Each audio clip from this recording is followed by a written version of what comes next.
Oui, merci. Alors effectivement, ce soir, avec cette délibération, nous approuvons non pas un nouveau plan façade, mais un avenant au plan façade qui a été adopté il y a un an, comme l'a évoqué Madame Riccardi, qui l'a présenté.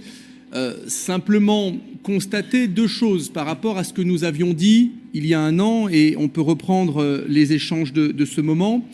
Ce nouveau plan façade avait été preuve que nous savons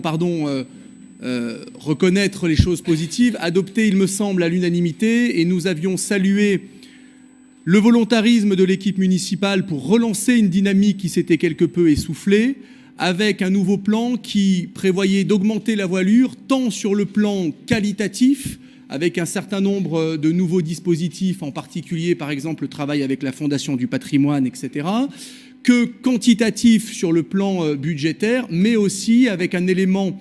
nouveau, c'est-à-dire la prise en compte de la question thermique, qui était, si ce n'est complètement absente, mais en tout cas insuffisamment présente dans la version initiale du projet, avec effectivement cette logique de bon sens qui consistait à dire, désormais, quand on veut faire face aux impératifs non seulement de sobriété, mais aussi de préservation du pouvoir d'achat, que ce soit des locataires ou des copropriétaires, quitte à intervenir sur la façade, ne pas se contenter de travaux d'embellissement, mais aller jusqu'à des travaux d'amélioration de la performance thermique. Et donc, sur la base de cette ambition, nous nous étions retrouvés unanimement. Encore une fois, preuve que quand les choses vont dans le bon sens et à la fois de l'intérêt de la ville et de la préservation de la planète et du climat, nous sommes capables de nous retrouver. Qu'est-ce qu'on constate ? C'est que ça marche finalement peut-être mieux que prévu,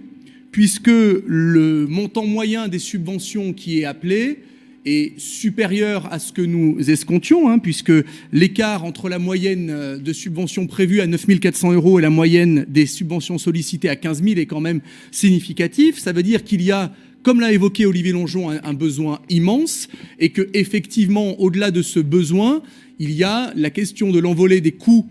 qui fait en sorte tout simplement que ça coûte beaucoup plus cher aujourd'hui de faire ces travaux-là que ça coûtait il y a 2 ou 3 ans, et malheureusement, dans les années qui viennent, ça va aller en s'aggravant. Et donc, qu'est-ce qu'on fait ? Nous restons à budget constant, alors que les subventions qui sont appelées sont en moyenne plus élevées. Ce qui veut dire, alors je suis peut-être mauvais pour additionner les choux et les carottes, mais que quand on verse plus d'argent à budget constant, ça veut dire qu'on fait moins. Et résultat des courses, effectivement, on a une réduction de l'ambition de la voilure du plan façade. C'est écrit notamment en ce qui concerne les immeubles situés dans le périmètre prioritaire, puisqu'on passe d'une ambition de 105 immeubles identifiés comme prioritaires, avec uniquement un objectif dans les 4 ans d'atteindre 60 immeubles.